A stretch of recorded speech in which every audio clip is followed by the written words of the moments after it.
Weddings are supposed to be magical. That's what everyone says, but no one tells you that sometimes the magic gets buried under expectations, decorations, and a guest list longer than your patience. Mine was the wedding everyone said looked perfect.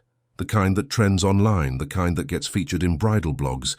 Aesthetic, polished, curated to the last napkin fold.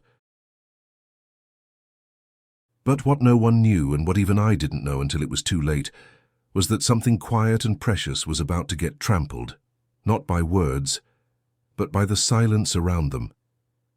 Let me go back a bit, to before the candles, before the music, back to a kitchen that smelled of cinnamon and rice and a woman who never needed much to give everything. That woman was my mother. We didn't have a lot growing up, but our house was never cold. She made soup out of bones and warmth out of nothing. She worked in a hotel laundry, folding sheets for rooms she'd never sleep in, then cleaned an office building at night, emptying trash cans and dreams left behind by other people. I remember once in winter, our heater broke. She wrapped me in 2 blankets, sat beside me with a candle between us and said, "Let's pretend we're camping." I believed her, because she always made the worst moments feel like stories we chose to be in. She wore the same black shoes for almost a decade, patched them 3 times. They squeaked a little when she walked, but she always said, "They still take me where I need to go." When I got into university, she cried in the hallway, not in front of me. She waited until I left the room, then wept silently against the fridge. Our neighbor told me later, "She didn't have the money for your books," she said, "so she sold her sewing machine."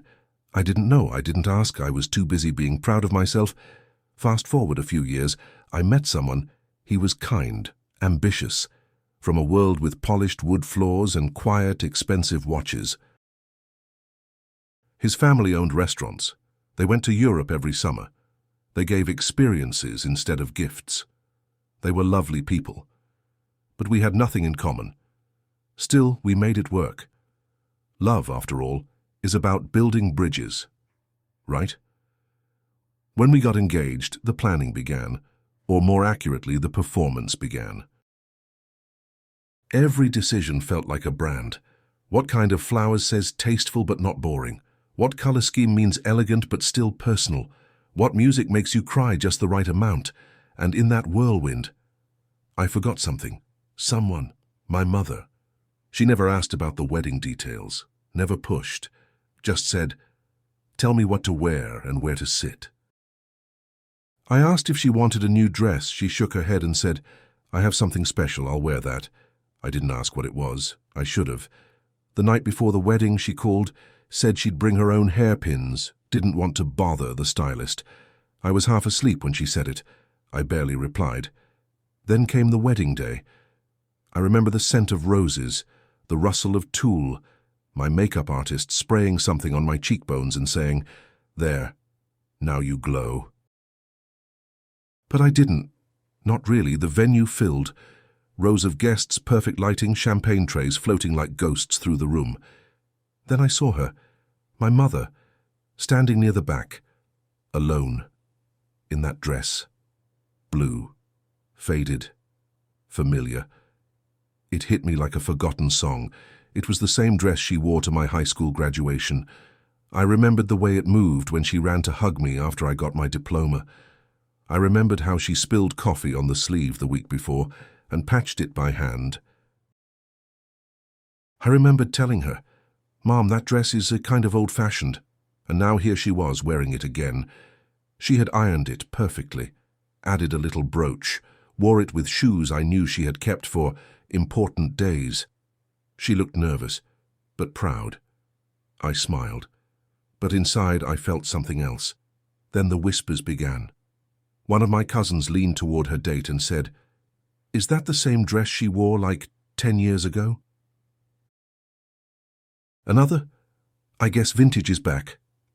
Soft laughs, side glances. I heard them, but I didn't speak. I felt ashamed, not of her, of myself, because I had let the noise get louder than the love. Because I had made her feel like she didn't belong in a world I only borrowed. She sat near the aisle, folded her hands in her lap, watched every part of the ceremony like it was a miracle. She clapped the loudest when we kissed. She smiled the widest when the cameras flashed, and yet she ate alone at dinner, quietly, one bite at a time. She didn't go to the photo booth, didn't get on the dance floor, didn't speak unless spoken to.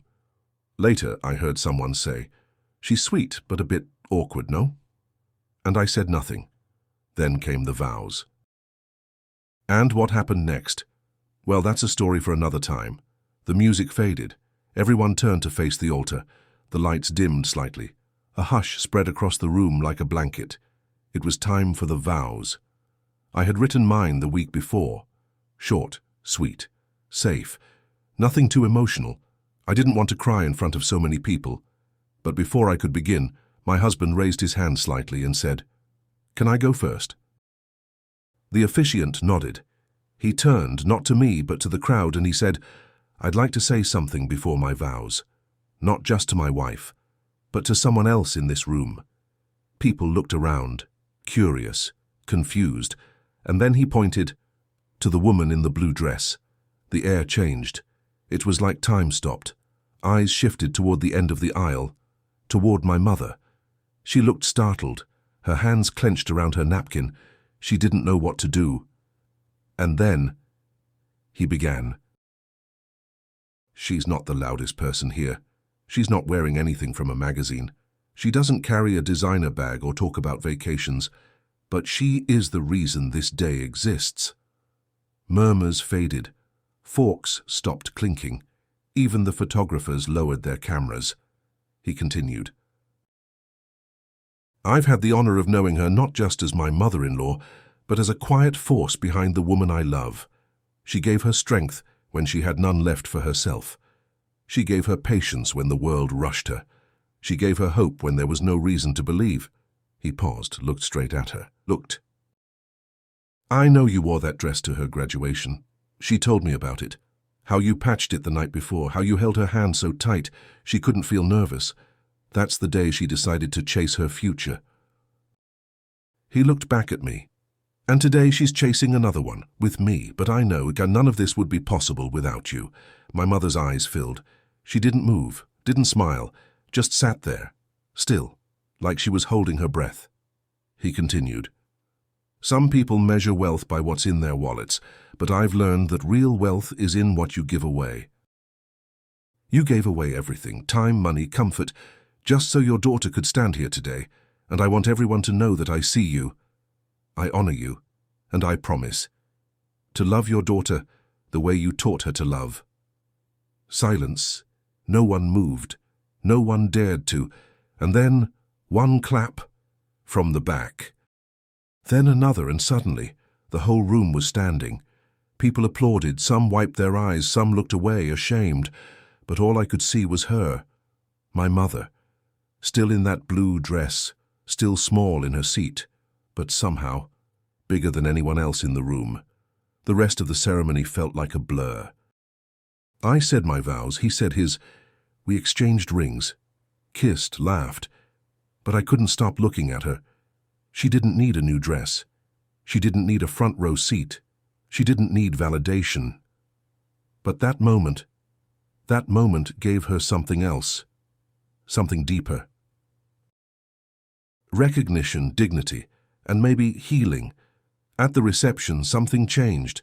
People started approaching her, not with pity, but with respect. They asked about her life, complimented her grace. One of my aunts even said, "I never realized how strong she was." To which my mother replied, "I've always been strong, I just didn't speak loudly." Later that evening I found her sitting on a bench outside.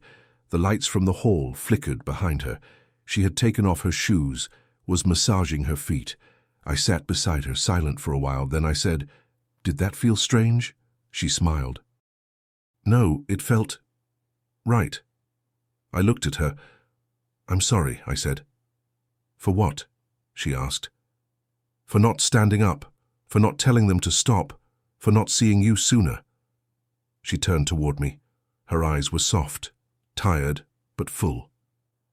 "You were busy growing wings," she said, "and wings make noise, mothers don't." I cried. Not loudly, but enough for her to notice. She placed her hand on mine. I wore this dress because it reminds me of a time when you took your first step into the world, and today I watched you take another. That's all I ever wanted. We sat there, side by side, the music faint in the distance, the stars starting to appear. And then she said something I'll never forget. I never cared about what they thought of me. I just didn't want you to feel ashamed. That shattered me.